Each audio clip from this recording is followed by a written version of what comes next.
75 वर्षीय बुजुर्ग के हाथ से गिरा भूसड़ों से भरा पैकेट सुरक्षित वापस दिलाया। अब बने रहिए भारत 24 एक्सपी न्यूज। संपादक मनदीप भाई देसी, पत्रकार की रिपोर्ट।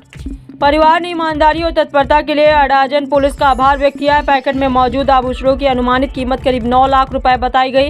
यह कीमती पैकेट सड़क पर एक महिला को मिला था। महिला ने ईमानदारी दिखाते हुए इसकी जानकारी दी। मामले की सूचना मिलते ही पुलिस ने जांच शुरू की। अडाजन पुलिस ने करीब 40 सीसीटीवी कैमरों की जांच की। कड़ी मेहनत और सतर्कता से पुलिस ने बुजुर्ग परिवार का पता लगाया। सही वारिस की पुष्टि के बाद आभूषण सौंप दिए गए। सराहनीय कार्य से पुलिस की मानवता और जिम्मेदारी उजागर हुई। અરજી વાંચી નથી પૂરી અને અરજીમાં શું લખ્યું શું નહીં એ બી તમે વાંચી નથી. અમે એક જ દિવસ આપને બોલાયા તરત જ રવાના કર્યા. અને મહેન્દ્રસિંહે છેલ્લા 1:30 થી 1:45 વાગે અમારી પાસે આવેલા. એમની દીકરીનો ફોન આવ્યો, મારી સામે 3 વાર કાપી નાખ્યો કે બેટા તું સુઈ જજે, મારો કોઈ ટાઈમનું આજે નક્કી નથી. અને એ કામ પાર પાડી મહેન્દ્રસિંહે, એનો અમને ખૂબ ખૂબ ગર્વ છે. અમે એક મિનિટનો ડિસિઝન તરત જ લઈ લીધું કે સાહેબજી સાથે મળીને રહ્યા અને સાથે રહ્યો અને બીજું કંઈ નથી. અમને કોઈ રીતે અમે કામ કર્યું ને દાદા તો અમને ઘરે સારું ઊંઘ આવે. અમારો ઉદ્દેશ આ છે.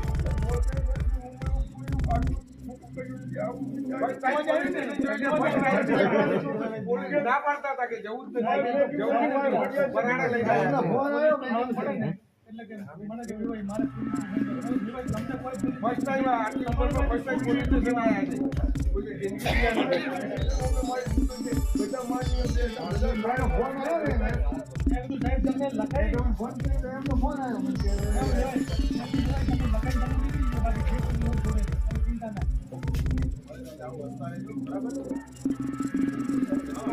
બે 2026 રોજ ગંગેશ્વર મહાદેવ અડાજણ પોલીસ ચોકી અમારા ઘરેથી અમારા વિવાહીનું 9 તોલા સોનું પાકીટ પડી ગયેલું માલ વિસ્તારની અંદર.